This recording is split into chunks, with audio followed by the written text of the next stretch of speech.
Bueno, muy buenas noches a todos. Hoy vamos a tener una conferencia denominada del cannabis al CBD cannabidiol, evidencia, titulación y casos clínicos. En esta ocasión tenemos dos invitados. Uno es el doctor Fabio Suárez. El doctor Fabio Suárez es neurólogo y epileptólogo, docente de la Universidad de Rosario y trabaja para la Fundación Cardioinfantil. El doctor Camilo Espinosa es neurólogo y epileptólogo, coordinador del programa de epilepsia del Hospital de Kennedy y docente de neurología de la Universidad de La Sabana. La idea es que hoy vamos a empezar con el doctor Fabio, que nos mostrará una parte básica de todo este proceso y nos seguirá con algunos estudios y algunos casos clínicos pues, con el doctor Camilo. eh, ¿Cuál es el plan? Digamos, vamos a tratar de hacer esto dinámico, queremos su participación. La idea sería que hagamos las preguntas a su mano derecha en su pantalla. Va a aparecer una parte en la mitad que se llama pregunta. La idea es que aquí vamos a hacer todas las preguntas, todas las dudas, todas las recomendaciones. Entonces, no siendo más, vamos a empezar con este tema que es súper importante, ya que la epilepsia refractaria es una patología, siendo hoy, digamos, en Colombia la epilepsia una de las enfermedades más prevalentes, es la segunda más importante después de la migraña, y un 20 a un 30% fallarán al manejo convencional con la mayoría antiepilépticos según los reportes de los últimos estudios de Martin Brody. Entonces, los invitamos a disfrutar de esta conferencia. Creo que todos nos toca comenzar a aprender de este tema. Así que, bienvenido, doctor Fabio. Queda encargado y pues, bienvenido y gracias por acompañarnos. Muy buenas noches para todos.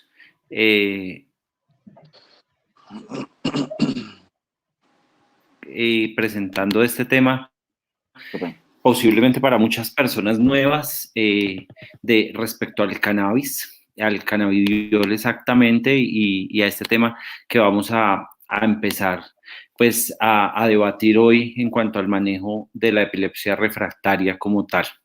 Quiero preguntarles si están viendo bien mi pantalla. Perfecto, doctor Fabio. Listo. Jean-Paul, gracias por la introducción. Al laboratorio, muchísimas gracias por la invitación. En esta noche queremos hablar del cannabis, al cannabidiol, y qué evidencia científica es que tenemos para el manejo de nuestros pacientes con epilepsia refractaria. Estos son mis conflictos de interés. Este es el índice que vamos a desarrollar el día de hoy. En cuanto a las generalidades, siempre me gusta empezar y más porque en el público a veces hay estudiantes, residentes. Quiero hablarles de generalidades básicas de epilepsia. Primero, 40 millones de personas en el mundo tienen este diagnóstico, 142.000 personas aproximadamente mueren cada año, y el 30% de los pacientes que son diagnosticados con epilepsia pueden tener diagnóstico de epilepsia refractaria.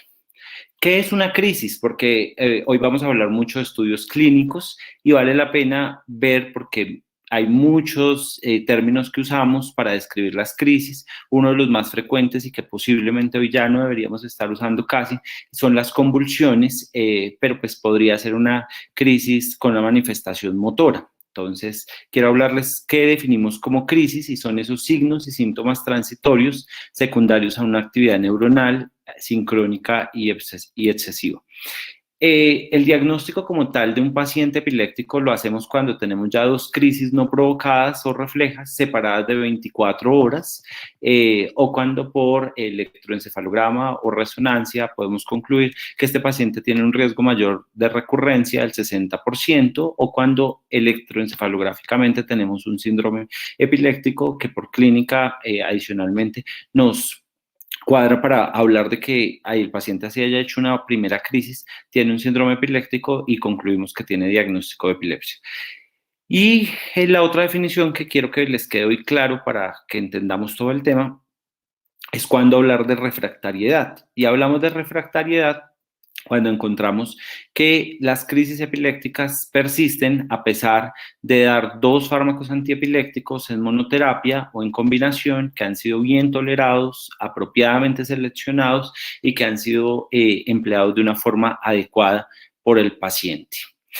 La epilepsia refractaria también la vamos a encontrar en algunos textos como epilepsia intratable, refractaria a medicamente, fármaco resistente, resistente a tratamientos farmacológicos. Esto, un consenso de la ILAE, intentando ellos llegar al consenso de cómo debíamos llamar a la epilepsia refractaria o a la epilepsia drogoresistente para unir los conceptos. En cuanto a la epidemiología, del 20 al 40% de los pacientes van a tener epilepsia refractaria, lo cual equivale aproximadamente a 400,000 personas en Estados Unidos. ¿Por qué es tan importante?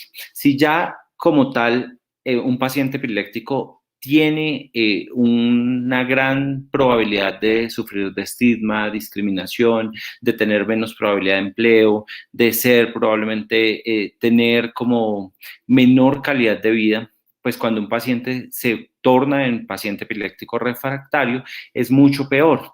¿Por qué? Porque esto hace que la persistencia de las crisis interfiera con su calidad de vida, va a tener muchos más efectos adversos por el uso de polifarmacia. Adicionalmente, la libertad de crisis prácticamente se vuelve una palabra imposible a veces en nuestros pacientes epilépticos refractarios y está visto que un paciente epiléptico refractario va a tener más riesgo de tener morbi y mortalidad aumentada.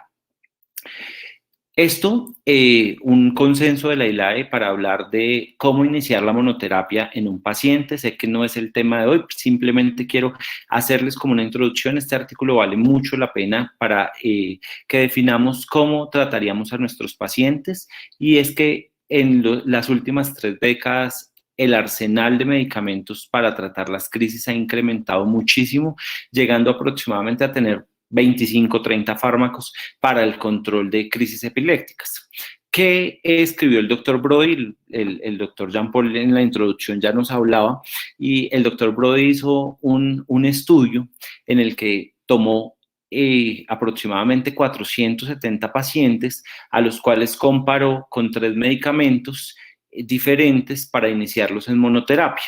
Con estos 3 medicamentos de monoterapia y que era la lamotrigina, la carbamazepina y la fenitoína, lo que él quiso ver fue cómo le iba a los pacientes cuando yo iniciaba cualquiera de los 3. Lo que vimos en el estudio y los datos que tenemos es que de 470 pacientes, cuando yo inicio el primer fármaco, tengo la probabilidad de tener libre a ese paciente de crisis un 47%, o sea, con una persistencia de crisis del 53%, por lo cual en el orden cronológico, cuando elegimos un tratamiento farmacológico, siempre pensamos en monoterapia por tener menos reacciones adversas, pero en caso de persistencia de crisis, pensamos siempre en un segundo fármaco antiepiléptico y ahí él dice, bueno, si yo adiciono un segundo fármaco al tratamiento de estos pacientes, puedo obtener libertad de crisis en un 13% adicional, llegando a tener una persistencia de crisis en un 40%.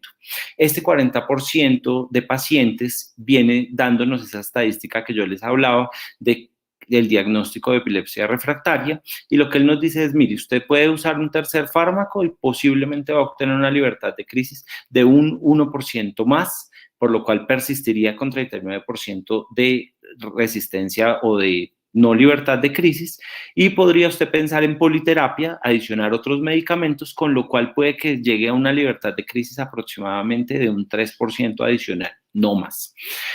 Este gráfico, pues siempre nos va a llamar la atención a los epileptólogos, a los neurólogos, y son los mecanismos de acción de todos los fármacos antiepilépticos que tenemos y vamos a ver cómo han venido creciendo en cantidad de los medicamentos, pero también tratando de innovar en mecanismos de acción en cuanto al control de crisis epilépticas. Si vemos, acá en las proteínas presinápticas tendríamos el levetiracetam, el briviaracetán, los bloqueadores de canales de sodio, que son pues ampliamente conocidos por todos, y esto con fin de introducirlos un poco ahorita en los nuevos mecanismos que se plantean con el uso del cannabidiol.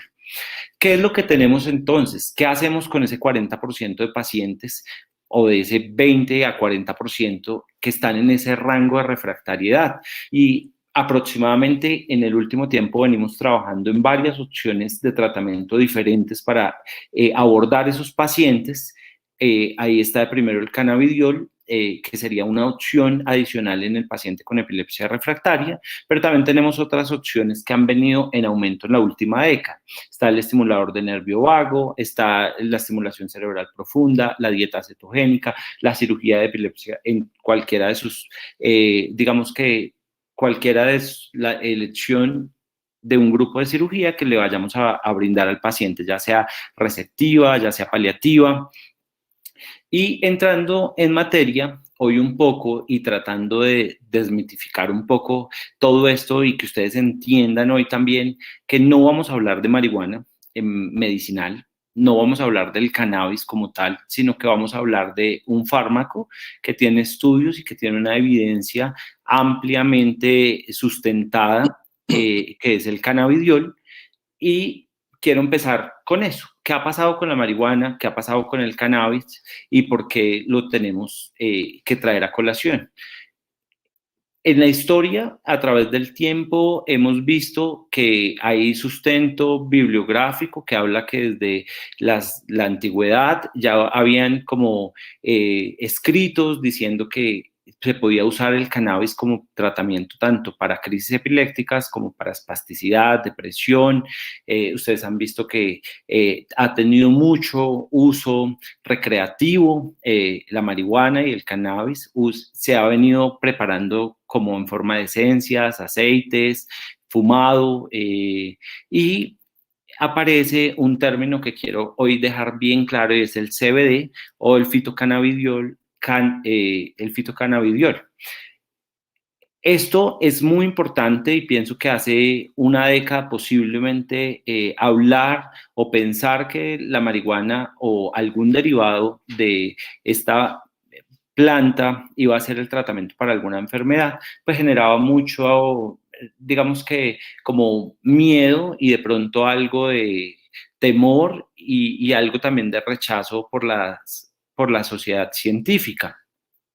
Entonces, en Colombia y pues en el mundo empiezan a aparecer muchos estudios, pero si recordamos, 2013, 2014, siempre que uno buscaba, y de hecho hay algunos artículos del Cochrane que dice no hay evidencia suficiente para hablar de uso de cannabis medicinal para manejo de crisis epilépticas ni de enfermedades neurodegenerativas.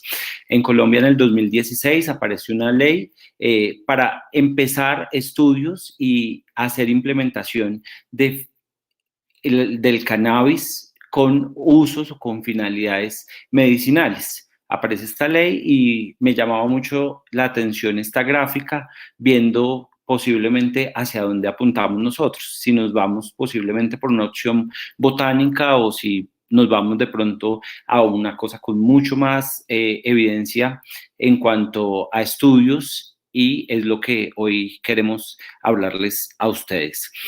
Parte de mi presentación del día de hoy está basada en este artículo. Este artículo es del doctor Camilo Espinosa, que está de conferencista conmigo esta noche, y vamos a estar hablando en parte de este artículo. Él lo publicó este año y pues vale la pena.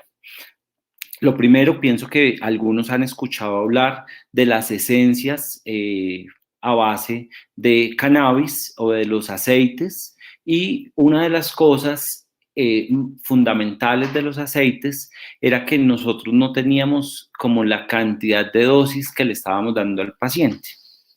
¿Por qué surgen tanta variedad de aceites? Porque cuando algún amigo, yo tuve una amiga que el perro convulsionaba y iba a buscar como gotas de cannabis para darle a su perro. Entonces, todo remonta a la historia de Charlotte Figi.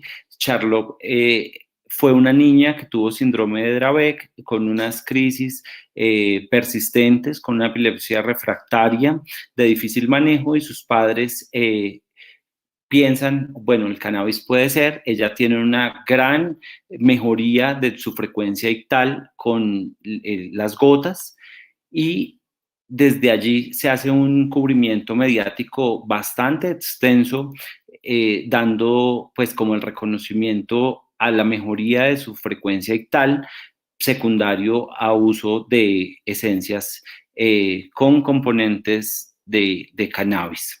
Esta niña murió en abril de este año por un cuadro respiratorio, fue COVID negativo, no está confirmada como COVID, pero falleció aproximadamente hace 2 meses.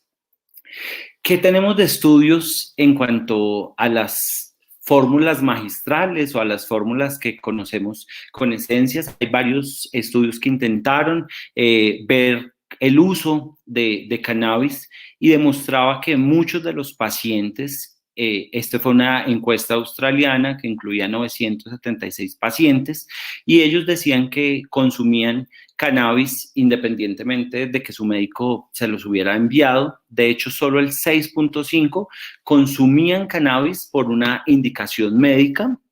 La mayoría de los pacientes siempre tienen también un efecto que dicen que con cannabis les mejora su frecuencia de crisis, y lo que llamaba la atención es que la mayoría de productos fueron obtenidos de proveedores ilegales y se desconocía la composición química que tuvieran estos medicamentos. En cuanto a los extractos de cannabis, tenemos pues reportes de casos, encuestas a cuidadores, son estudios que posiblemente cuando los llevamos a la luz de la evidencia científica, vemos que tienen una debilidad en cuanto a la metodología de los estudios de investigación, hay una variabilidad en los componentes de las presentaciones, hay en cuanto a la calidad de los estudios, mezclan los tipos de crisis que tienen los pacientes y adicionalmente los componentes químicos, al no tener nosotros claridad cuál es su concentración de cannabidiol o cuál es su concentración de CTH, no sabemos con qué fueron propiamente elaborados los estudios. Hoy vamos a hablar de un producto farmacológico y que está a base de cannabis, pero que tiene unos estudios que ya les voy a ir a empezar a hablar. Entonces, ¿qué tenemos en general?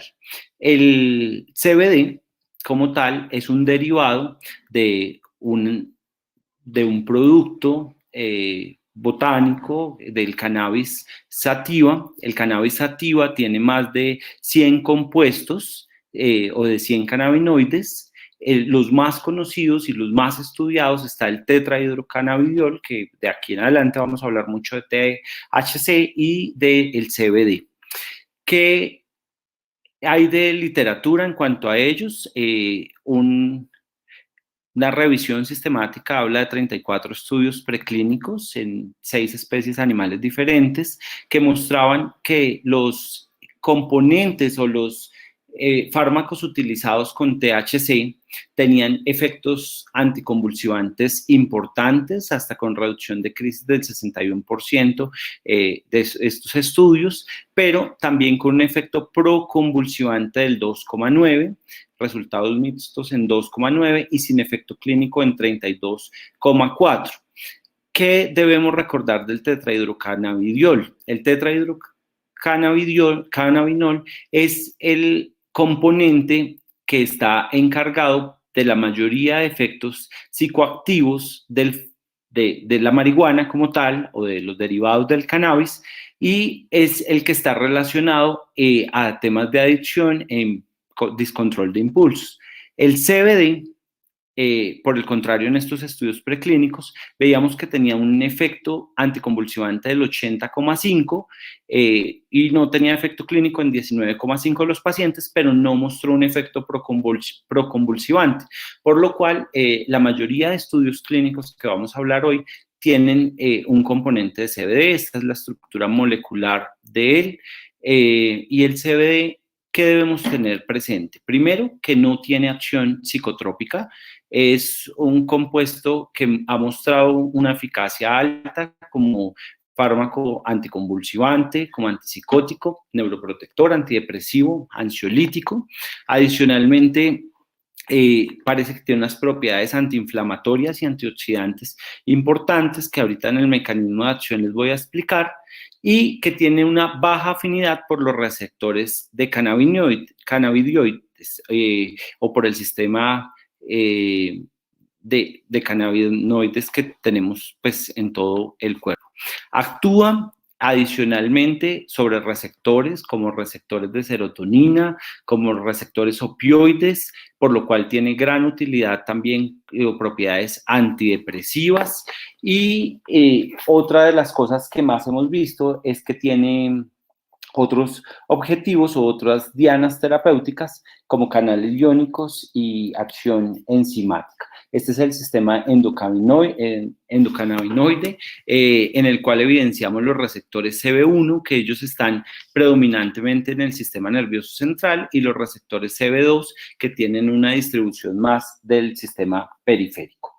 En esto, recordar que de pronto en los puntos donde está más resaltado cada uno de la intensidad de los colores es donde hay más componente de cada uno de estos receptores, pero hay algunos sitios que vamos a tener receptores tanto CB1 como CB2.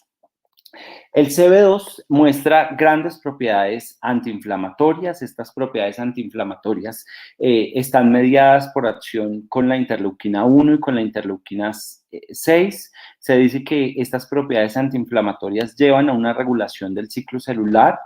Adicionalmente, en estudios in vitro, ha mostrado el CBD que disminuye la acción del factor de necrosis tumoral, disminuye la acción de las citoquinas inflamatorias, va a llevar a una menor producción de óxido nítrico, con lo cual pues también va a disminuir la producción de especies reactivas de oxígeno, y también tiene acción sobre otros canales, sobre todo el TRPV1, que está implicado también en reducción de crisis epilépticas como tal. ¿Qué es lo que hemos visto? Que en el sistema nervioso central los endocannabinoides juegan un papel importante en la disminución de neurotransmisores excitatorios, sobre todo de tipo glutamato, y esta sería una de las cosas por las cuales decimos que se disminuye la frecuencia de crisis en los pacientes. Del producto pues, que hoy estamos hablando, es un producto que se llama Nebiot, que es un componente 100% de cannabidiol, que para Colombia la patente está por el laboratorio Procaps, pues que es el patrocinador además hoy de la charla como tal, y que tiene ciertas características farmacológicas el medicamento. Primero, llama la atención esta vida media. La vida media es bastante larga, por lo cual se puede dar, digamos, 2 veces al día. Con una administración de 2 veces al día, uno generalmente logra que los pacientes tengan una adecuada adherencia a los medicamentos. Tiene una muy baja biodisponibilidad oral, tal vez por un paso o un transporte de primer orden a nivel gástrico, lo cual disminuye mucho las concentraciones del CBD. Y en cuanto a los estudios que tenemos, lo primero es recordar que la mayoría de estudios son hechos en pediatría. En junio del 2018, el CBD fue aprobado por la FDA como coadyuvante en epilepsia asociado a 2 síndromes, al síndrome de Lennox-Gastaut y al síndrome de Dravet en niños mayores de 2 años. Antes del 2016, lo que les comentaba, habían muchas preparaciones a base de cannabis, pero los estudios como tal eran muy pequeños y con poca fuerza epidemiológica para hablar de lo mismo.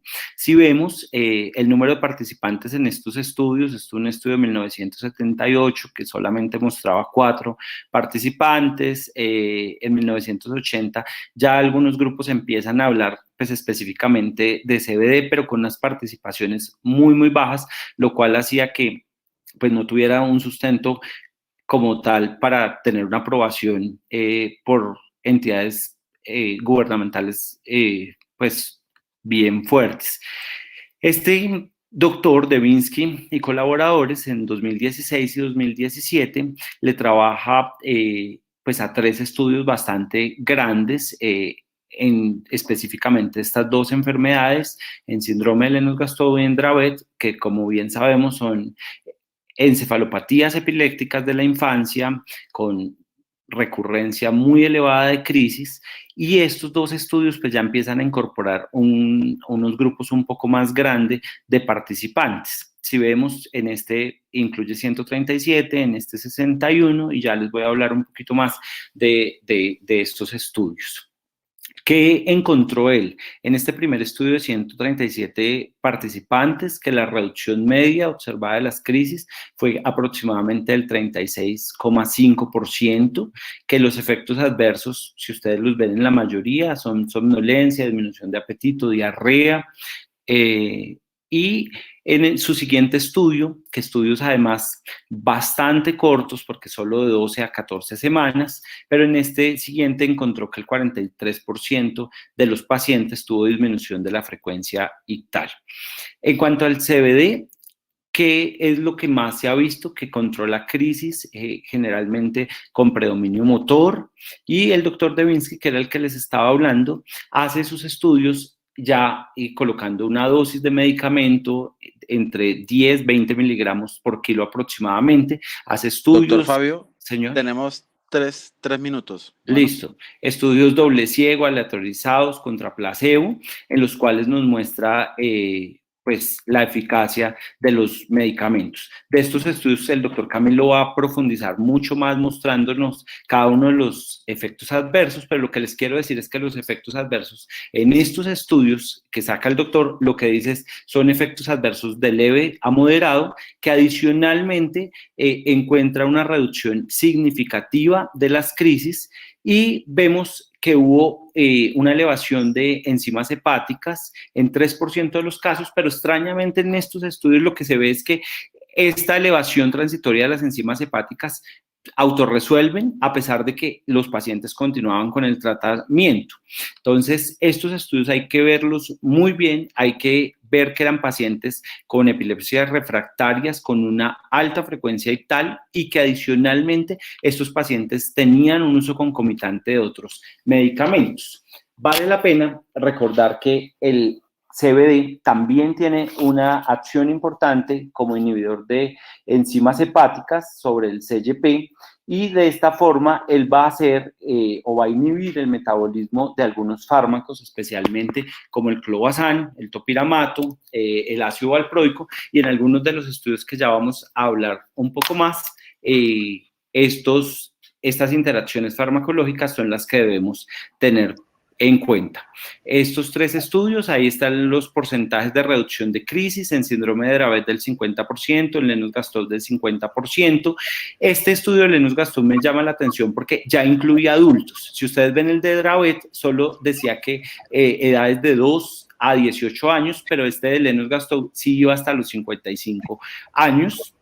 Esto es una gráfica sencillamente para mostrar la reducción de crisis del CBD versus placebo, y los estudios de Lennox-Gastaut que también nos mostraban lo mismo. El doctor Camilo va a hacer énfasis en este estudio que me llama mucho la atención de 2019, un estudio multicéntrico de Estados Unidos que incluyó 25 centros diferentes, y este estudio no solamente habla de síndrome de Dravet y Lennox-Gastaut, sino que también habla de otras causas de epilepsia refractaria, en los cuales ya muestra un poquito más de la experiencia clínica, y el doctor Camilo en este nos va a hablar de estas causas de esclerosis tuberosa, síndrome del Cardi, el DUS, otras etiologías no esclarecidas, y con los porcentajes de reducción y haciéndonos énfasis en las dosis diferentes en las que enrutaron a cada uno de estos pacientes. ¿Qué llama la atención? Que hubo 607 pacientes ya vinculados a este estudio. Ya para terminar, ¿yo qué les puedo decir? El CBD posiblemente llegó para quedarse con nosotros. Es una terapia coadyuvante en epilepsias refractarias, especialmente, y tiene la aprobación para síndrome de Lennox-Gastaut y para síndrome de Dravet. Es un medicamento que, según la literatura, tiene unos efectos adversos leves, están en baja proporción, solamente llegando a un 10% aproximadamente en los pacientes en los estudios, y son efectos no graves. Estas son otras utilidades en neurología y pienso que es un tema bastante importante, bastante alentador, y que sé que vamos a poder brindarle a nuestros pacientes, a ese 40% que nos quedan refractarios, una nueva opción para tratar de controlar sus crisis. Espero que todas las preguntas, por favor, nos las hagan para respondérselas al final. Perdón por al final con los estudios pasar un poco rápido, pero el doctor Camilo ya continúa y él nos va a explicar un poquito más la evidencia de estos 3 estudios. Muchísimas gracias, doctor Jean Paul, muchas gracias al laboratorio. Perfecto. Feliz noche. Perfecto, doctor Fabio. Muchas gracias. Yo creo que excelente disertación. Yo realmente creo que después de ver los estudios que en epilepsia refractaria, creo yo en este momento que los neuropediatras tienen un poquito más claro cuál es el panorama, pero creo que a medida, como todos los medicamentos que tenemos hoy, vamos a ir creciendo en la evidencia y esperamos que el doctor Brody en su próxima corte de medicamentos publique ese medicamento que claramente es para epilepsia refractaria, sobre todo que está en un grupo de pacientes muy, muy difíciles, que son los pacientes con epilepsia refractaria. Entonces vamos a seguir con el doctor Camilo Espinosa, ya habíamos dicho, pues es neurólogo epileptólogo del Hospital Occidente de Kennedy y profesor de la Universidad de La Sabana. Entonces, adelante, doctor Camilo, y pues las preguntas al doctor Fabio las tendremos al final.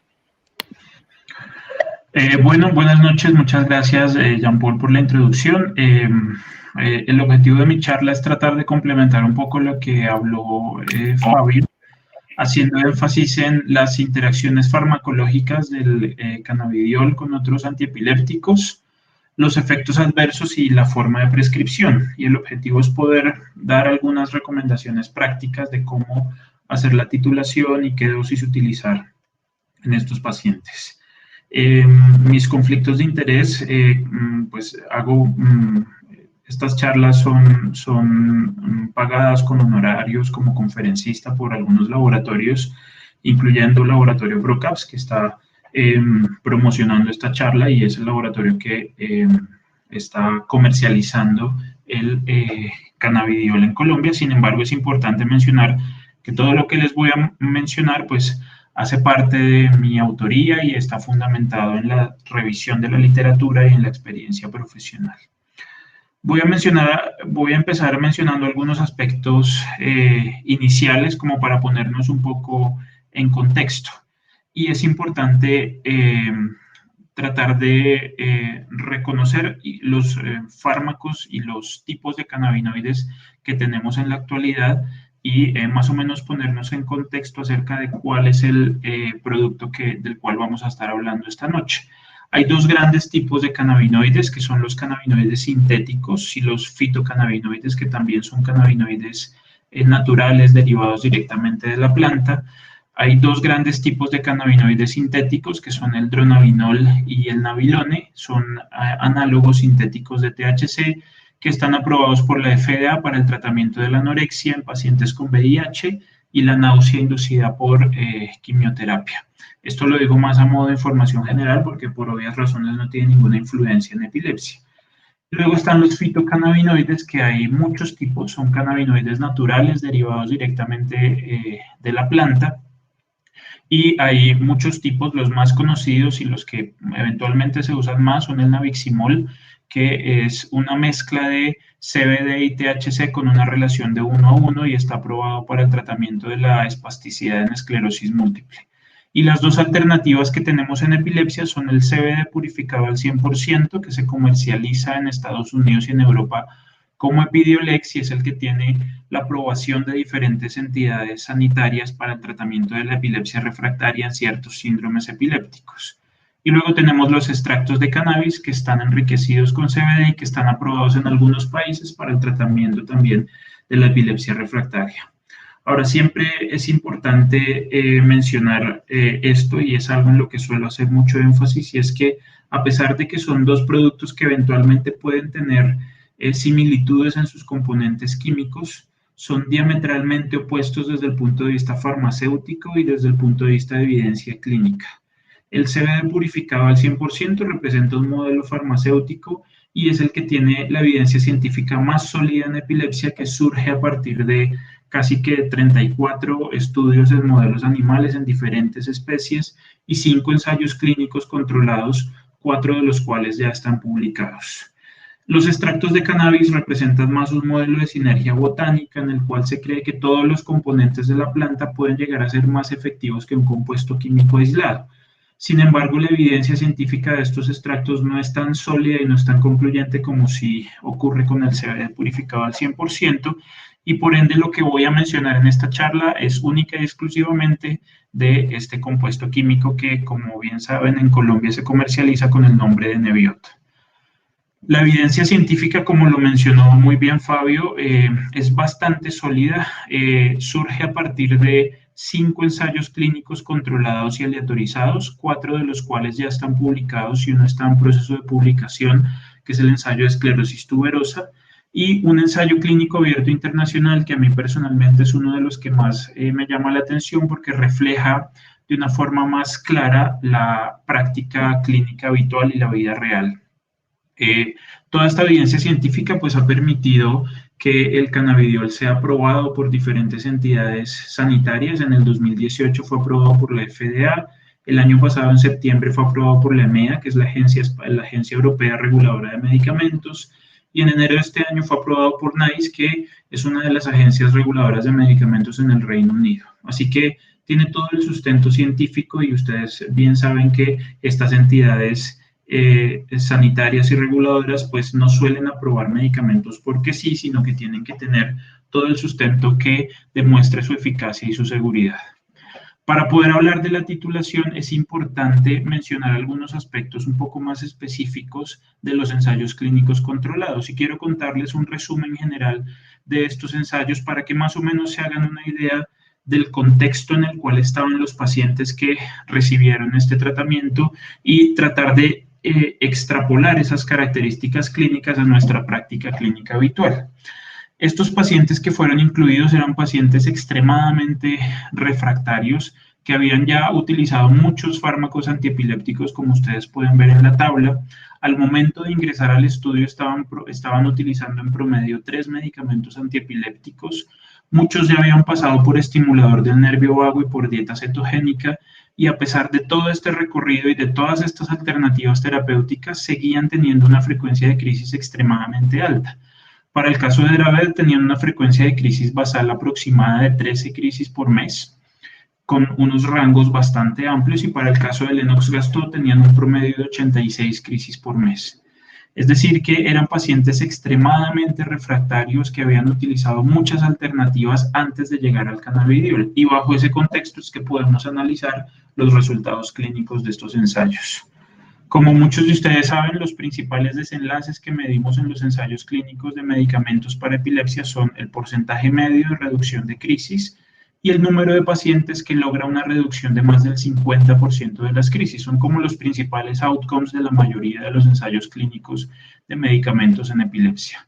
En ese contexto, pues vimos que para el caso del Dravet, los pacientes que utilizaron una dosis de 20 miligramos por kilo día tenían una reducción de las crisis aproximadamente de 39%, y para el caso del Lennox-Gastaut también encontraron unos resultados similares con una reducción que fluctuaba entre el 37 y el 44%.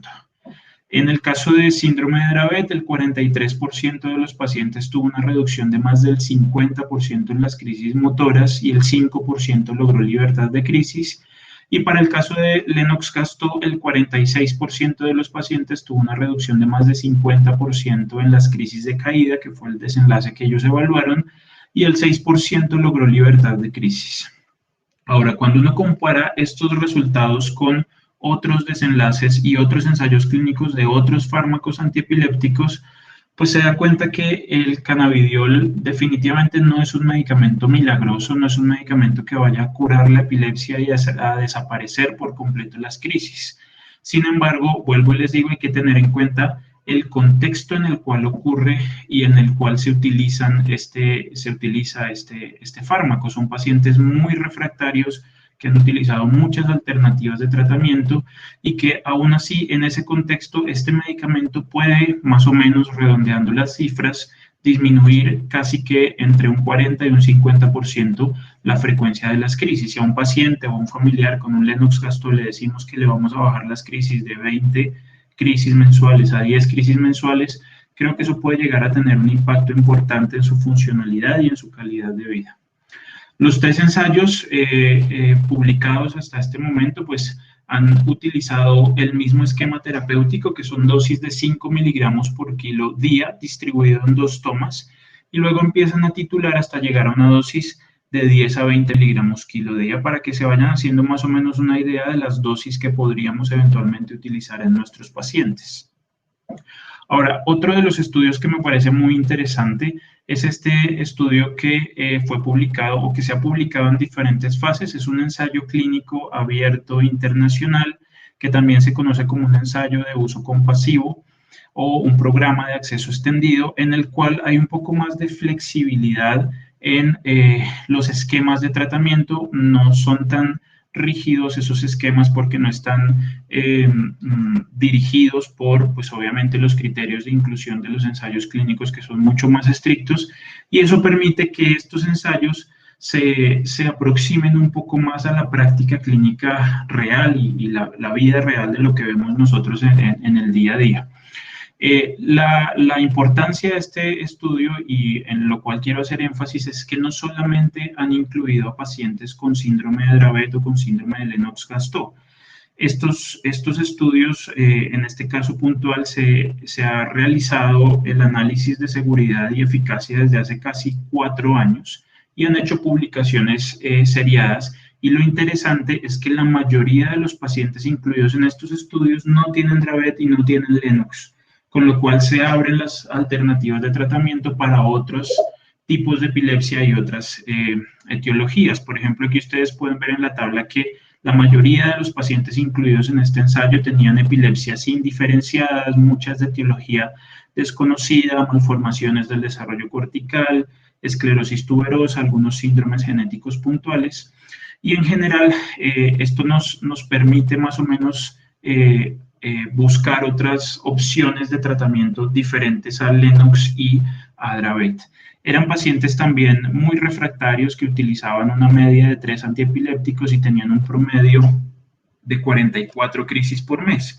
Obviamente este es un ensayo clínico abierto que no tiene el nivel de evidencia que puede ofrecer un ensayo clínico controlado, pero aún así es muy importante porque refleja de una forma más eficaz la práctica clínica real y porque incluye pacientes diferentes a los que están mencionados en la aprobación de las entidades regulatorias.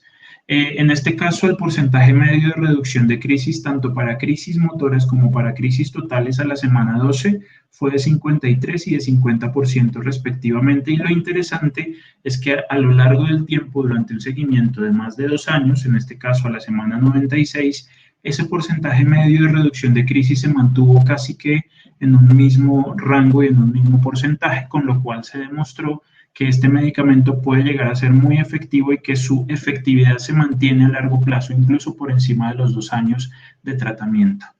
La dosis media que utilizaron en este estudio a la semana 12 era de 21 miligramos por kilo día y a la semana 96 era de 25 miligramos por kilo día. Sin embargo, se podían extender hasta 50 miligramos por kilo día dependiendo de cada situación.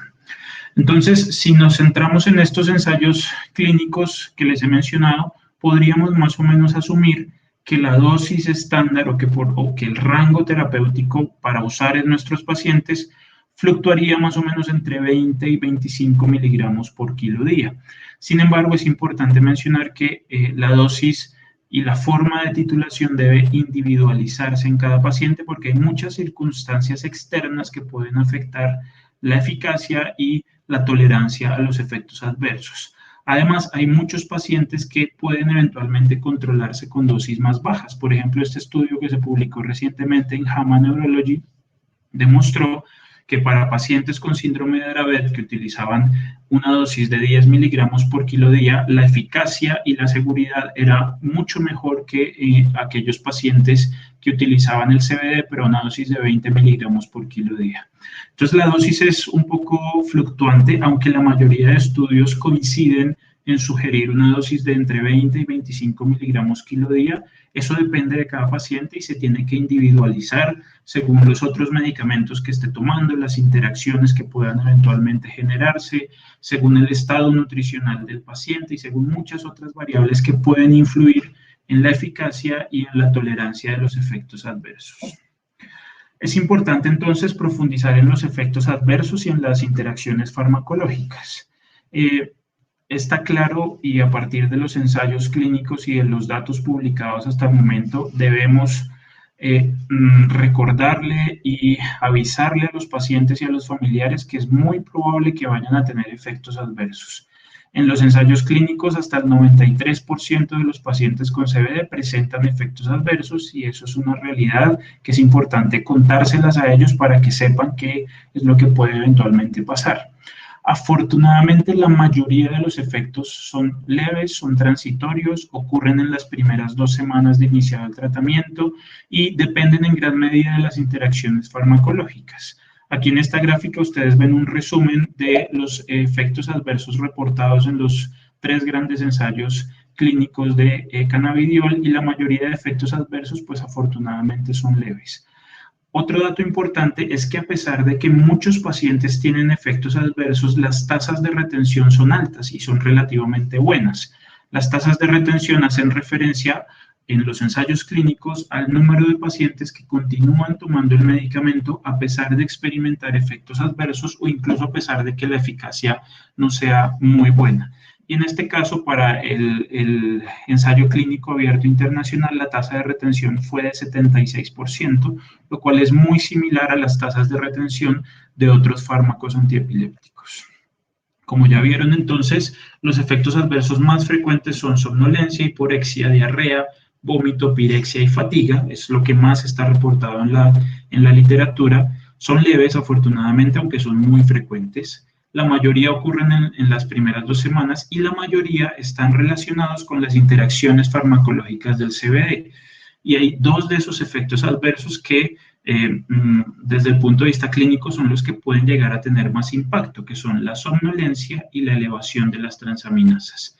La somnolencia es un efecto adverso que casi que depende exclusivamente de la combinación del cannabidiol con el clobazam, porque en los estudios se ha demostrado que casi la mitad de los pacientes que experimentan somnolencia tienen uso concomitante de clobazam. Y la elevación de las transaminasas, definida como una elevación de 3 veces por encima del límite superior, ocurre casi que exclusivamente en los pacientes que presentan o que utilizan de forma concomitante el ácido valproico.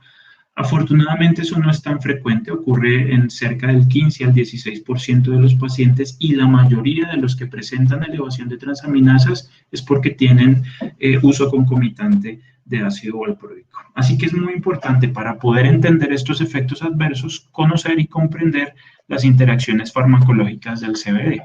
Lo más importante aquí es mencionar que el CBD es un potente inhibidor de ciertas enzimas hepáticas y de ciertas isoenzimas del sistema de citocromos, como esas que ustedes ven listadas ahí.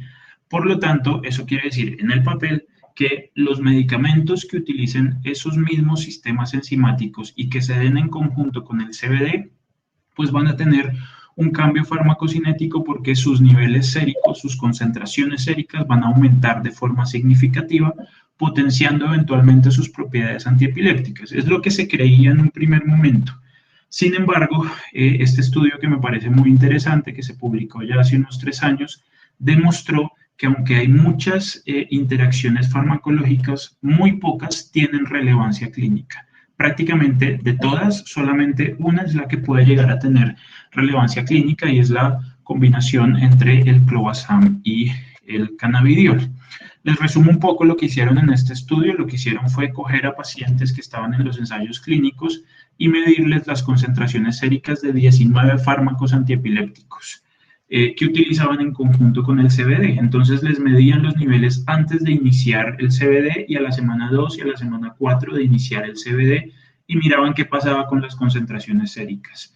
Y luego de evaluar 19 fármacos antiepilépticos, se dieron cuenta que solamente 5 de esos medicamentos tenían algún tipo de significancia estadística en cuanto a sus concentraciones séricas cuando se utilizaban en conjunto con el CBD. Y cuando uno revisa con detalle esas interacciones farmacológicas, se da cuenta que en realidad la única interacción farmacológica que puede eventualmente tener un impacto clínico es la del clobazam, y puntualmente la del metabolito activo del clobazam, que es el N-desmetilclobazam. Ahí ustedes pueden ver en la tabla que el promedio del nivel sérico de este metabolito antes de iniciar el CBD era de 2.200 nanogramos por mililitro, y luego de iniciar el CBD aumentaba de forma significativa, casi 3.700 nanogramos por mililitro. Y eso es importante porque el rango terapéutico de ese metabolito, el rango máximo es 3.000. Es decir, que aquí en este caso sí hay una relevancia clínica de esta interacción farmacocinética. Mientras que con los otros fármacos, a pesar de que habían unos cambios sutiles en las concentraciones séricas, ninguno estaba por fuera del rango terapéutico esperado. Y es por esto que este estudio nos permite concluir que aunque hay muchas interacciones farmacológicas, la única que tiene relevancia clínica significativa es la del N-desmetilclobazam. Y eso se ha demostrado a lo largo de muchos estudios en modelos preclínicos y en los ensayos clínicos.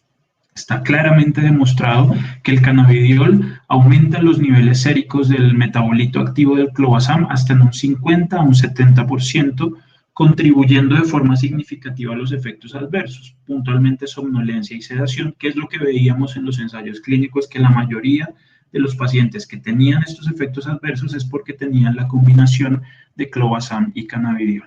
Y esto empezó a generar un problema porque en ese momento muchos críticos empezaron a plantearse si en realidad el cannabidiol tenía efectos antiepilépticos intrínsecos.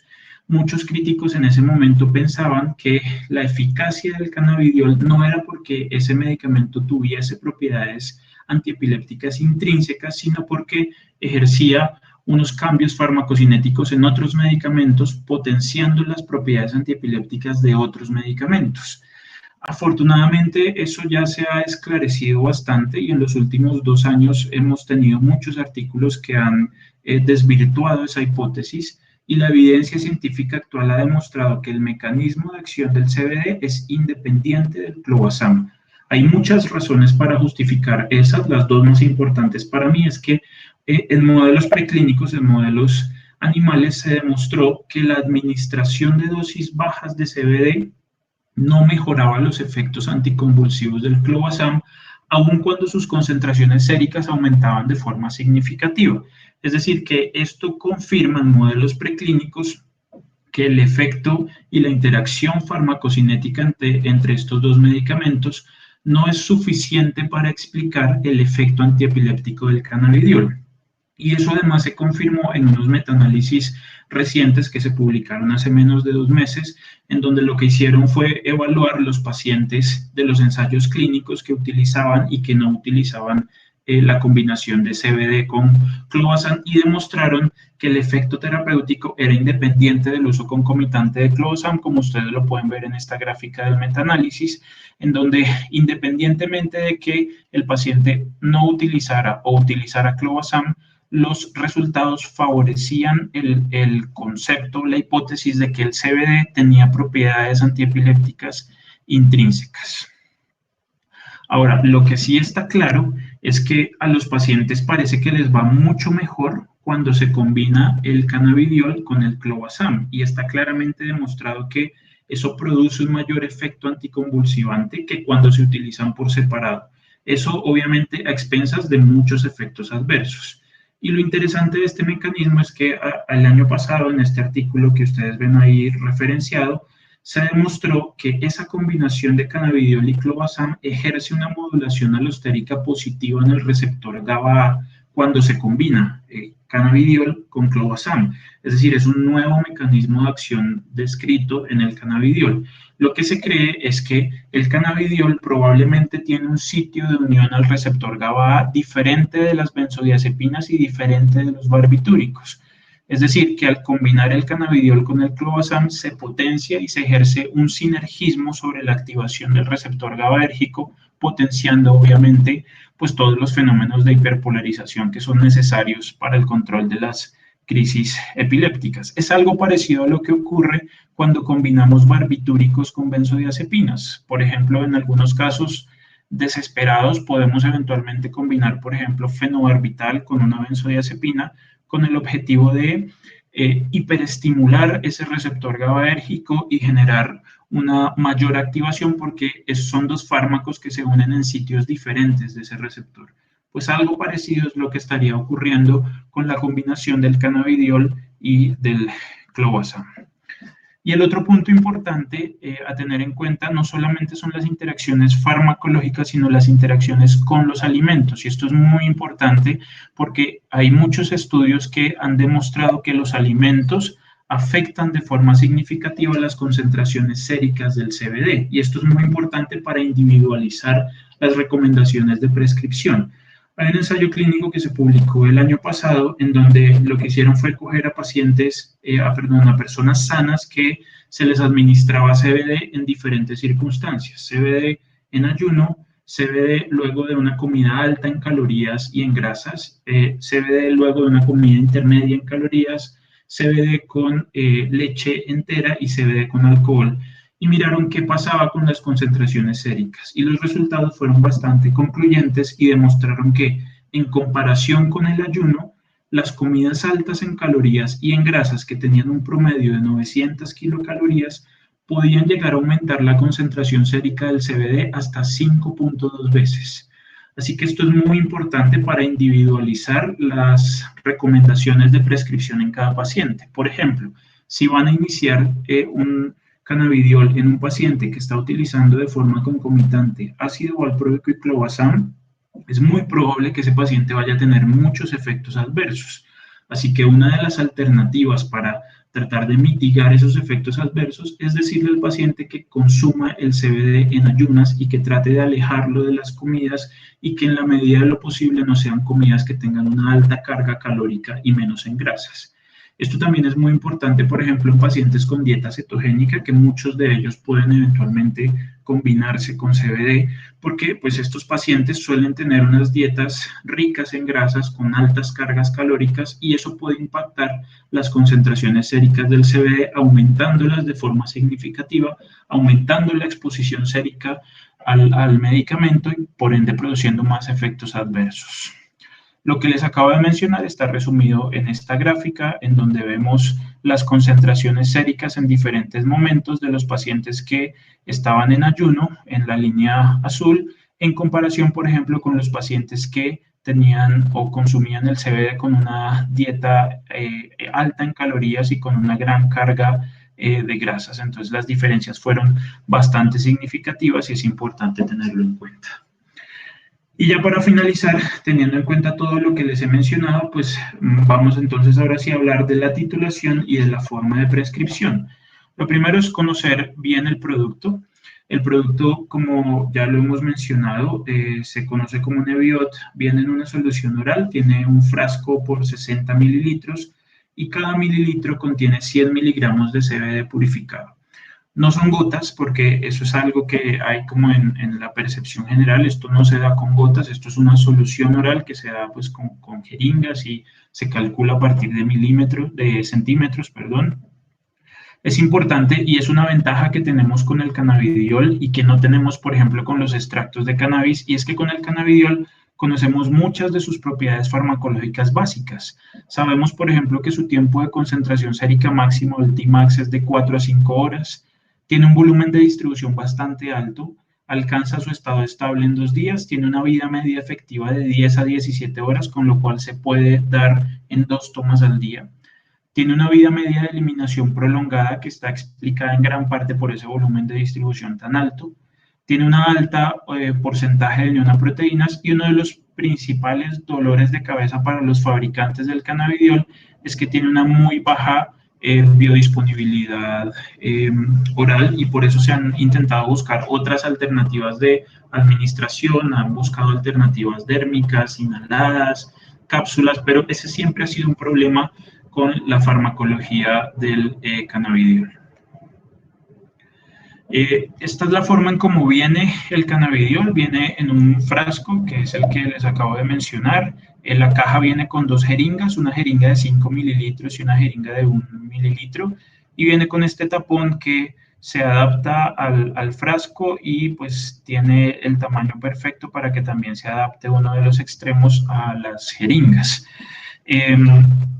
Ahora, en cuanto a la dosis, como ya les mencioné, la dosis y la titulación debe individualizarse en cada paciente.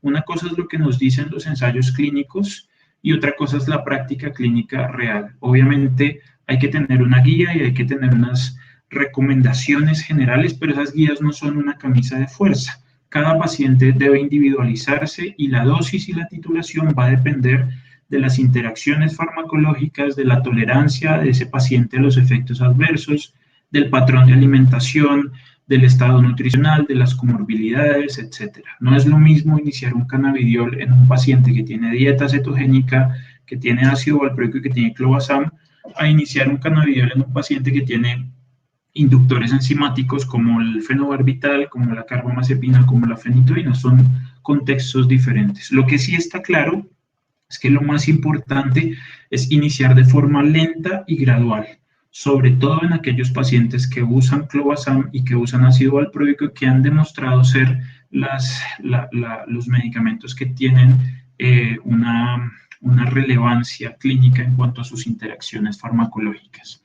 Entonces aquí, ya para finalizar, les voy a mostrar como un paso a paso unas sugerencias de cómo se podría eventualmente prescribir el cannabidiol, fundamentado en todo lo que les he dicho y en la experiencia personal. El primer paso para formular el cannabidiol es que tienen que asegurarse que el medicamento esté bien indicado para el tipo de epilepsia. No tiene sentido iniciar un cannabidiol en un paciente con epilepsia mioclónica juvenil sabiendo que hay muchas otras alternativas de tratamiento. Ahora bien, este medicamento no está aprobado como monoterapia, es un medicamento coadyuvante para epilepsias refractarias y no cualquier epilepsia refractaria. Es decir, no podemos dejar en el ambiente que ahora todos los pacientes vayan a tener que formularse con cannabidiol. Es una muy buena alternativa, pero hay que saberlo usar y hay que saber escoger el paciente adecuado. No tiene sentido que si tenemos un paciente con una epilepsia focal que es refractaria y que tiene una esclerosis de hipocampo, le demos cannabidiol en vez de ofrecerle la alternativa de una cirugía. Entonces, lo primero es escoger muy bien al paciente.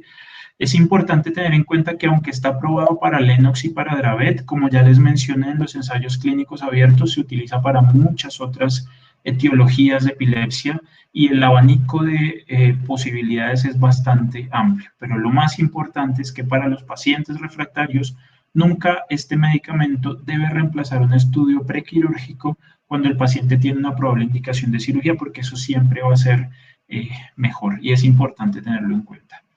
Una vez han escogido correctamente al paciente, lo primero que deberíamos hacer es hacer un perfil hepático inicial, mirar cómo están las transaminasas, porque es el principal efecto adverso grave o potencialmente grave que puede llegar a generar complicaciones peligrosas para el paciente. Los otros efectos adversos son leves, son transitorios, son muy frecuentes y son molestos para el paciente, pero el único grave en realidad es el problema hepático. Así que lo primero que hay que hacer es un perfil hepático inicial.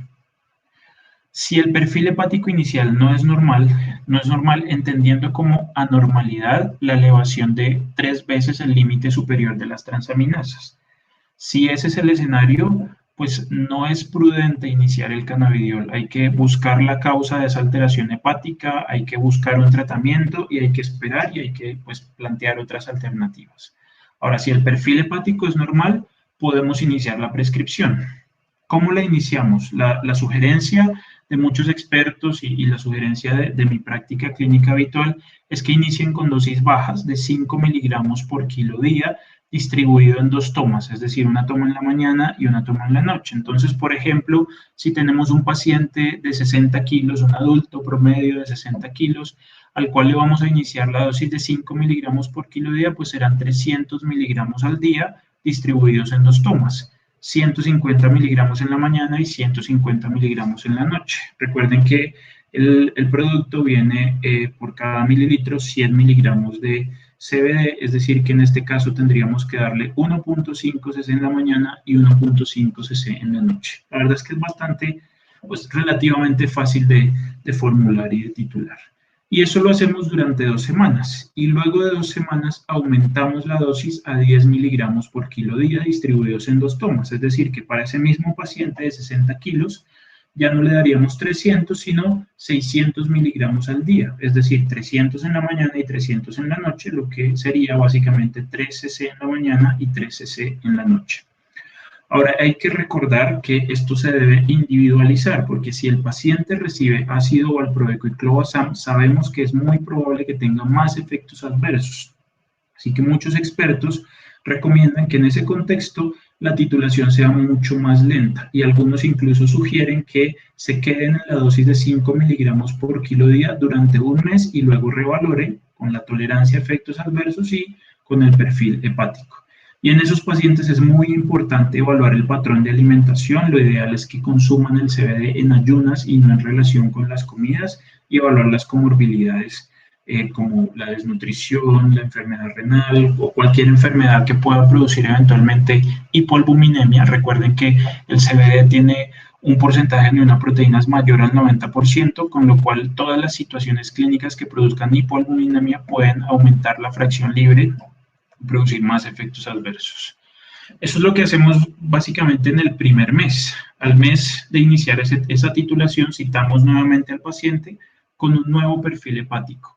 Y ahí evaluamos la respuesta terapéutica y evaluamos los efectos adversos, luego de un mes de titulación. Si se dan cuenta, es una titulación bastante lenta en comparación con otros medicamentos, pero lo recomendable en la mayoría de las guías es hacer esa titulación así de lenta y así de gradual. Ahora, en esa segunda visita, que es al mes de tratamiento, el paciente llega con un nuevo perfil hepático y vamos a evaluar la respuesta terapéutica y los efectos adversos. Y ahí tenemos 3 escenarios posibles. Muchos más, pero estos quizás son los más importantes.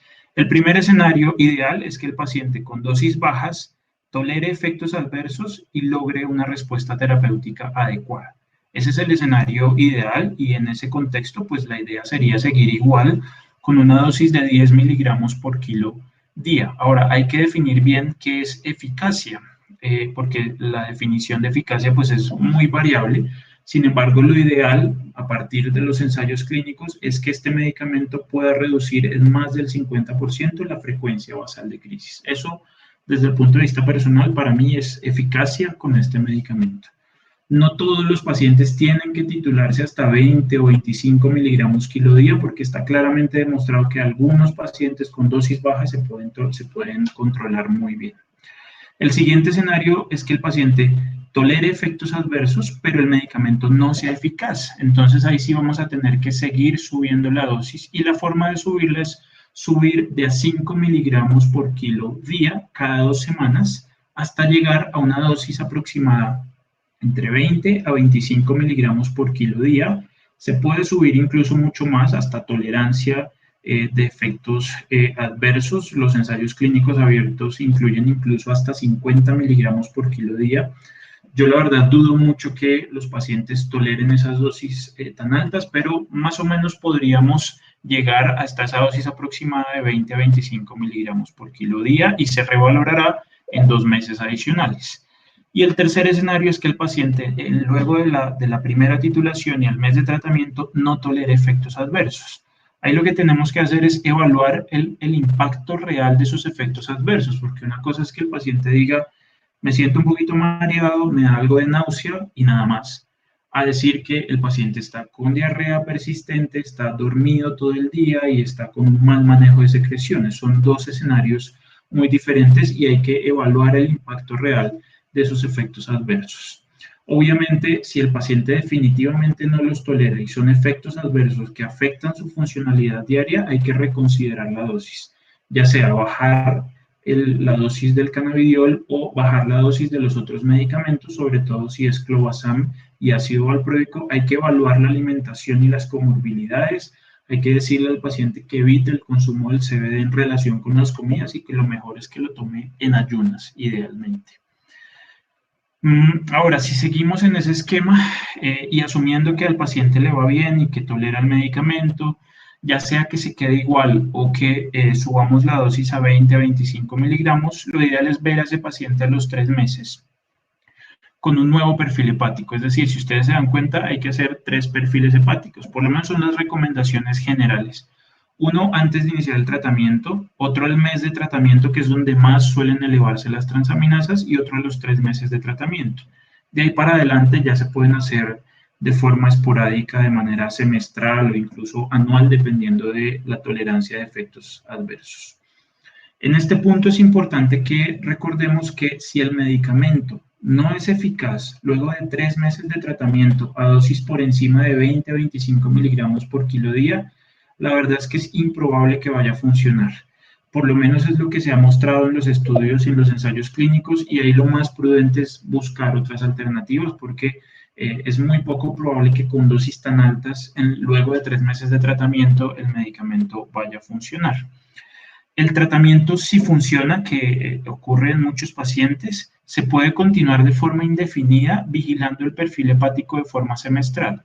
¿Hasta cuándo lo podemos continuar? No lo sabemos. Lo que sí sabemos es que en los estudios de seguimiento a largo plazo hay pacientes que llevan más de 2 años y medio, casi 3 años en tratamiento y les ha ido muy bien.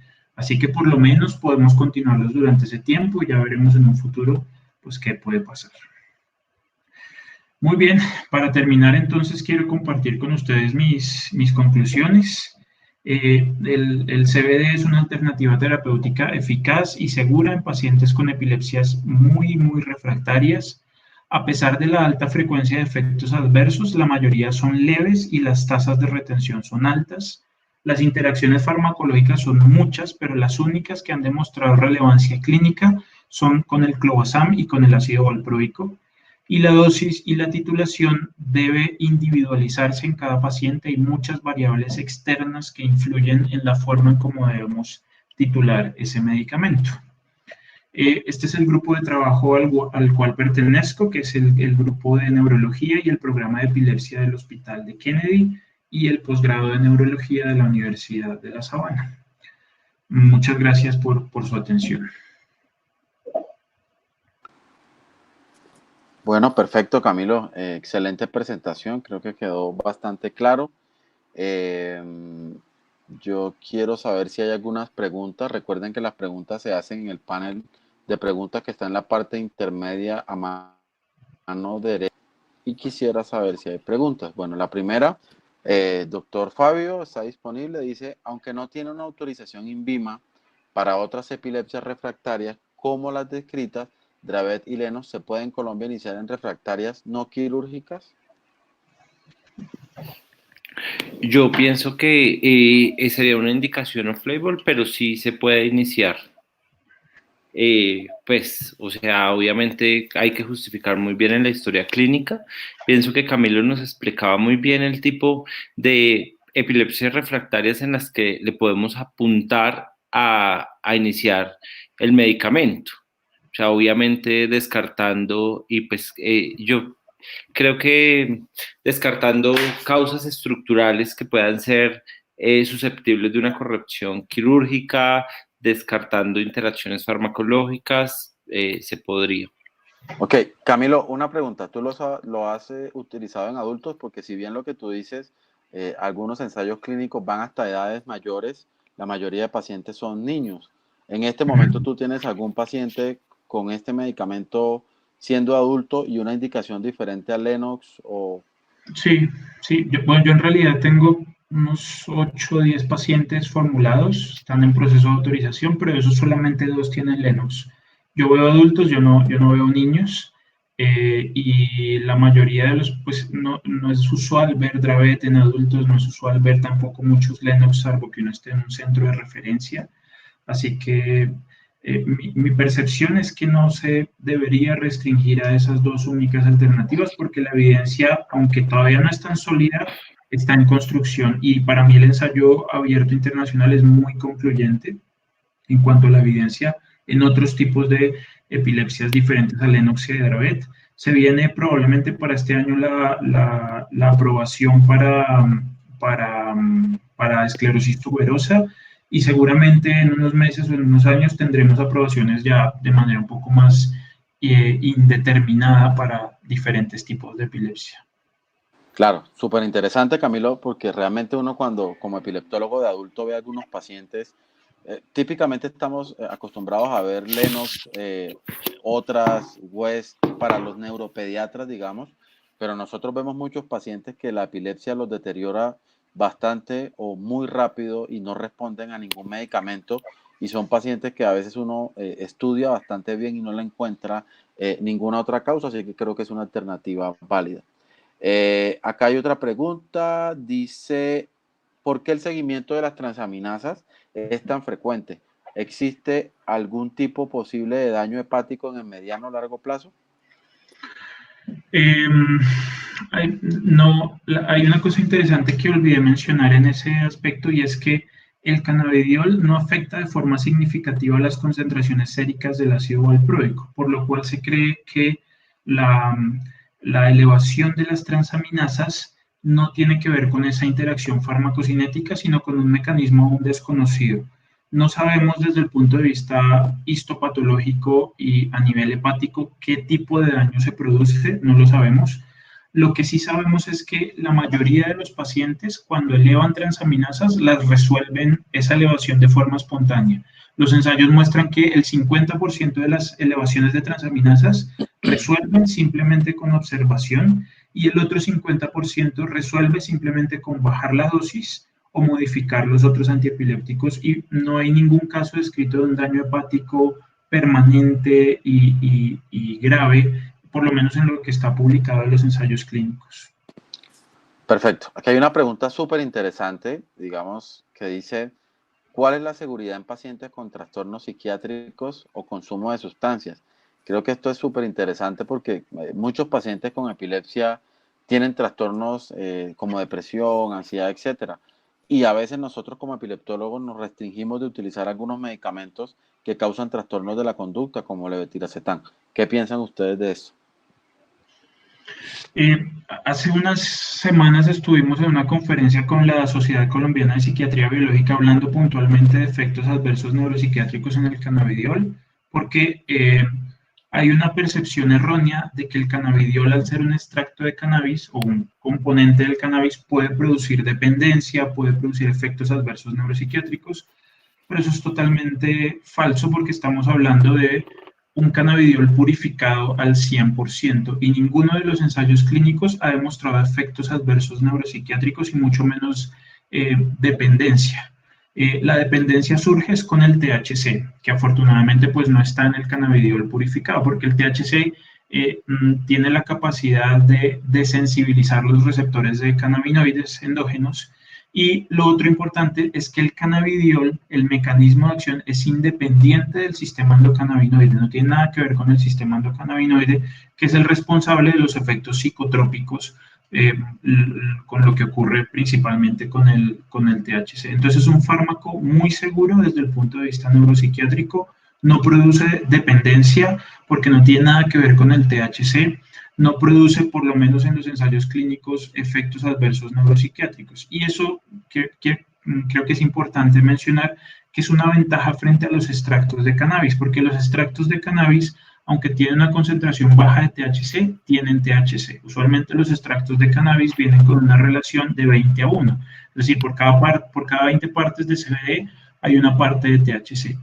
Y eso, por más de que sea una dosis baja, el metabolismo del THC ingerido no es lo mismo que el metabolismo del THC inhalado. Y la potencia del THC es casi 50 veces más que la potencia del CBD. Es decir, se necesitan dosis muy bajitas del THC para producir efectos adversos. Entonces, esa es una ventaja que tiene el cannabidiol purificado, que no tiene THC, que es el que puede producir los efectos psicotrópicos cognitivos y la dependencia. Perfecto. Hay otra pregunta acá. ¿Conoce alguno de los panelistas interacciones con carbamazepina? ¿Es posible tomar niveles séricos del Nebiot? En el papel, la carbamazepina, al ser un inductor enzimático, puede eventualmente disminuir las concentraciones del metabolito activo del cannabidiol, pero no hay, o por lo menos yo no conozco ningún ensayo clínico que demuestre esa relación, como si existen ensayos clínicos con valproato, con estiripentol, con clobazam y con los otros que les mencioné. No sé si se pueden medir niveles del metabolito activo del cannabidiol, que si no estoy mal es el 11-hidroxicannabidiol. Yo pienso que todavía no. Yo creo que es un poco difícil medir esos niveles séricos actualmente. Perfecto. Dice otra pregunta acá, ¿es posible esperar la reducción de los anticonvulsivantes convencionales con el uso de CBD o se espera que los pacientes continúen con CBD como coadyuvante?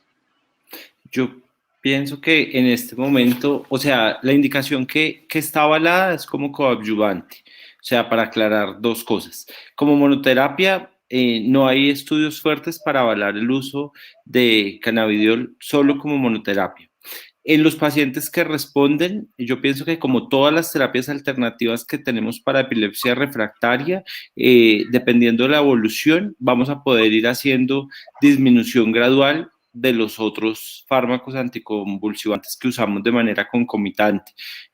Posiblemente pensar dejar al paciente en monoterapia sea más complejo, pero pues tenemos es que ver en nuestra práctica cómo nos va. Pero yo pienso que la reducción de fármacos sí es posible.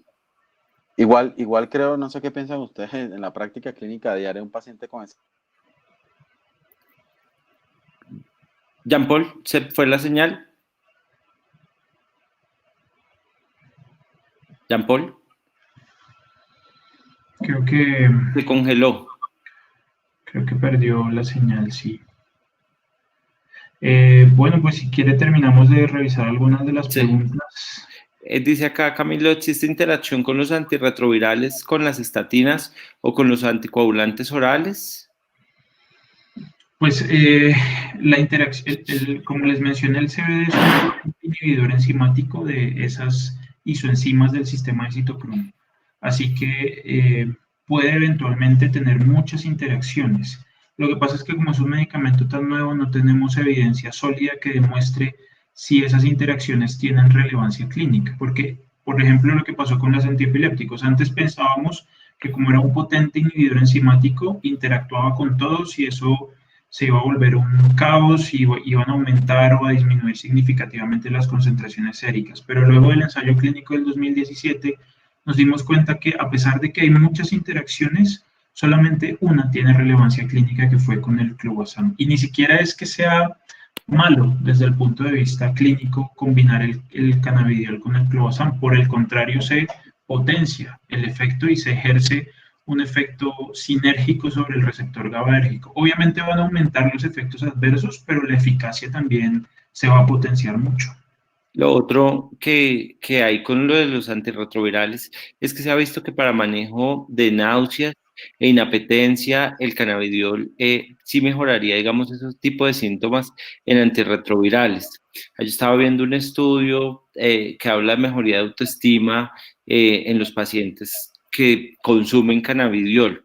Podría ser un efecto placebo o no, pero sí hay varios estudios ya reportados de uso de antirretrovirales con cannabidiol.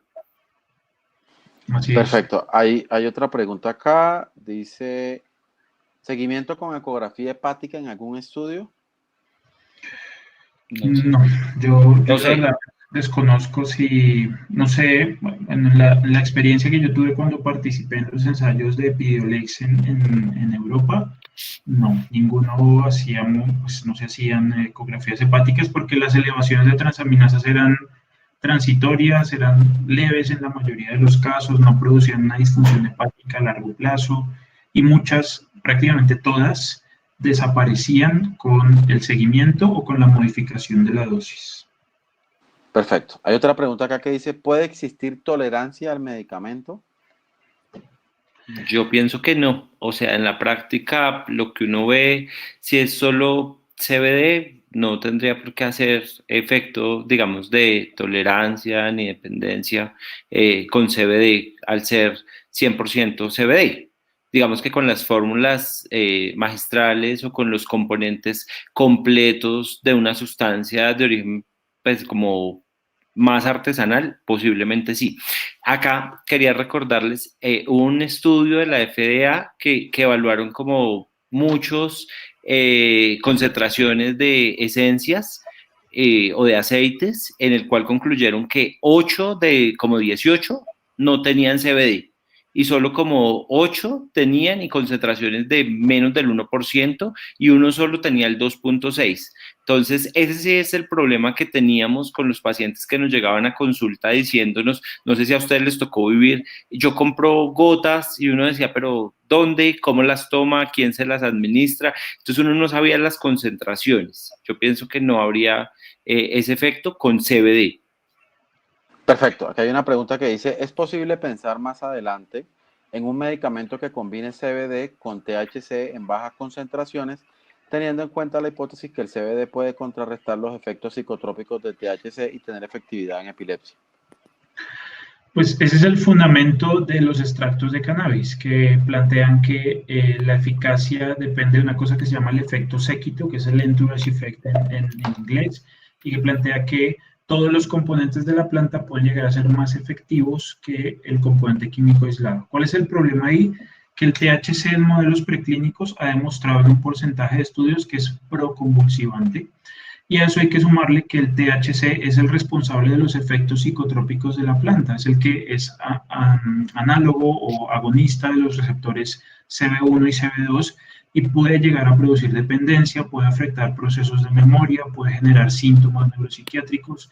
Así que no es a mí personalmente no me parece una buena alternativa combinar CBD con THC por más de que pueda eventualmente contrarrestar esos efectos negativos. A eso hay que sumarle que, como ya les dije anteriormente, el THC ingerido es muy potente en comparación con el THC inhalado. Y la potencia en comparación con el CBD es casi 50 veces mayor. Cuando uno ve los extractos de cannabis que tienen una relación de 20-1, por ejemplo, si yo le voy a dar 300 miligramos al día de cannabidiol con un extracto que tiene una relación de 20-1, en realidad también le estaría dando casi 15 miligramos al día de THC, si tuviese una relación de 20-1. Y 15 miligramos al día de THC es una dosis extremadamente alta. Puede que el CBD contrarreste alguno de sus efectos adversos, pero aún así expone al paciente a efectos adversos psicotrópicos y es lo que uno ve en los ensayos clínicos de extractos de cannabis, que aunque no es frecuente, ahí sí se reporta psicosis, agresividad, síntomas afectivos, en fin. Entonces, a mí personalmente no me parece una buena alternativa, habrá que ver qué pasa en el futuro con los ensayos clínicos de los extractos. Perfecto, perfecto. Yo pienso que hay unos análogos del CBD que sí vienen siendo estudiados y eventualmente no tienen esos efectos psicotrópicos que sí tiene CTH. Entonces yo pienso que esos sí serían posiblemente unas alternativas adicionales al CBD.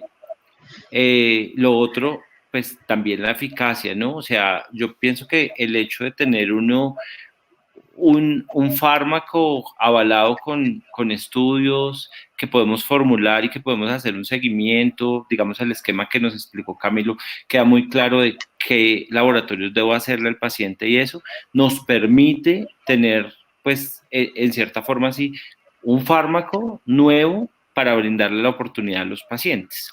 Entonces, pues es que es fácil, o sea, porque lo van a conseguir en una farmacia, no lo tienen que buscar como de manera clandestina, se puede hacer formulación pues en todos los sistemas de salud que manejamos en Colombia, con el MIPRES, no sé, pienso que esas son como las facilidades que tenemos hoy en día, Jean Paul.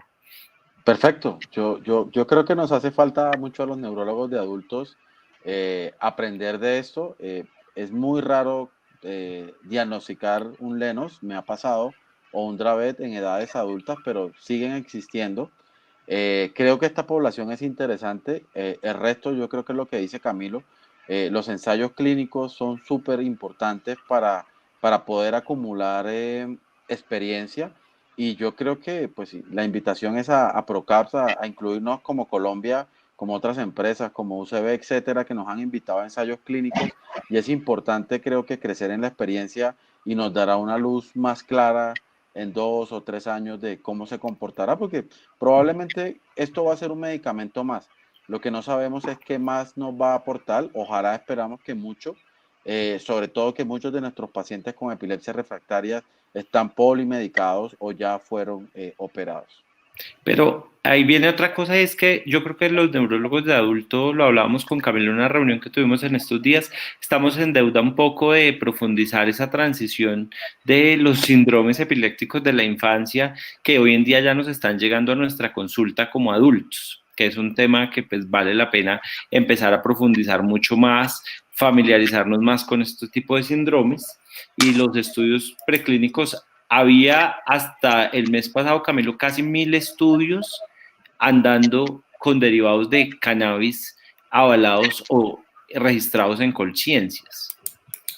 Sí, hay un montón. Y cuando uno entra a la página de Clinical Trials y pone cannabidiol y epilepsia, hay una lista enorme de ensayos clínicos Sí. que están en desarrollo y que pues nos van a aclarar muchas dudas que tenemos todavía. Perfecto, listo, Camilo. Entonces vamos a hacer aquí la última pregunta. Se ha demostrado la absorción sublingual, pero no sé si se refieren a los productos o específicamente a este producto. Ahí lo que se han tratado de buscar es alternativas para mejorar la biodisponibilidad oral, porque la biodisponibilidad oral es muy bajita, menos del 10%. Entonces, eso es un problema. Eso es en parte porque tiene un gran metabolismo de primer paso en el hígado y en el intestino. Y es algo con lo que han luchado los fabricantes de cannabidiol, tratando de buscar alternativas para mejorar esa biodisponibilidad oral. Entonces, algunos sugerían mantener el producto unos minutos de manera sublingual para disminuir un poquito ese metabolismo de primer paso, pero eso pues la verdad es que no tiene ningún tipo de apoyo o de sustento científico evaluado en ensayos clínicos. Se han buscado alternativas diferentes con cannabidiol inhalado, con cannabidiol en gel para administrarlo por vía transdérmica, con cápsulas. Hasta ahora están en desarrollo y lo que tenemos es la solución oral que surge a partir pues, del producto que mencionamos. Perfecto, yo creo que no hay más preguntas. Muchas gracias, excelente intervención. Yo creo que en conclusión lo que podemos saber es que la evidencia está en crecimiento. Creo que la experiencia con estas dos patologías que son Dravet y Lennox-Gastaut, creo que es una ayuda adicional para todos en este grupo de pacientes. Hay un artículo muy interesante publicado por el grupo de Canadá, de hecho está ahí la doctora Lady Ladino, que es de Medellín, que habla de muchas cosas, entre ellos el control de crisis, la desaparición de la actividad epileptiforme, ¿sí? Yo creo que nos hace falta mucho por aprender y creo que el camino está hecho, pero creo que es una ayuda adicional a la mayoría de nosotros porque tenemos pacientes muy, muy complejos y muchos de ellos no se les puede ofrecer la alternativa quirúrgica. Esa sería mi conclusión. No sé si Camilo o Fabio tienen alguna cosa más. No, yo pienso que es una alternativa buena en pacientes con epilepsias muy refractarias. Las interacciones farmacológicas en el papel pueden ser un problema, pero en la vida real solamente hay dos importantes, que es con el clobazam y con el ácido valproico. Y con el clobazam, al contrario, puede ser más efectivo todavía, a expensas de efectos adversos, pero aumenta la efectividad. Y con el ácido valproico es la titulación y la vigilancia de las transaminasas. Pero creo que es una buena alternativa y nos puede ayudar mucho en pacientes con epilepsias muy refractarias que han pasado por muchas alternativas y esto parece ser un medicamento prometedor. Listo. Perfecto. Pues creo que aquí hay una última pregunta que la va a responder para terminar. Si les parece, el doctor pregunta que si puede ser monoterapia. Doctor, en este momento no, la indicación no es monoterapia, la indicación son, digamos que en Colombia, Dravet y Lennox-Gastaut no es primera elección en este momento, no sabemos en unos años, pero no debe ser la primera elección porque muchos pacientes lo van a llegar pidiendo y no es una opción de primera. Creo que tenemos un camino adelantado con muchos fármacos, así que por ahora agotemos esas posibilidades. Sí. Y lo otro con eso de monoterapia es que la mayoría de fármacos ingresan como coadyuvantes y con el tiempo es que uno va viendo que el paciente responde muy bien a, de ejemplo, a cannabidiol y se retiraron los otros medicamentos y quedó en monoterapia y van a empezar a surgir muchas cosas y estamos en la construcción hasta ahora de la información, Jean-Paul, pero en este momento claramente no hay estudios de monoterapia. Perfecto. No siendo más, muchísimas gracias a todos. Que tengan una excelente noche y fue un placer. Esperamos vernos pronto y ojalá pues la evidencia científica siga creciendo. Bueno. Gracias, feliz noche a todos los asistentes, a Camilo, muchas gracias, Jean-Paul, luego, a todo el laboratorio, hasta luego, feliz noche. Adiós. Chao, gracias a todos. Un abrazo.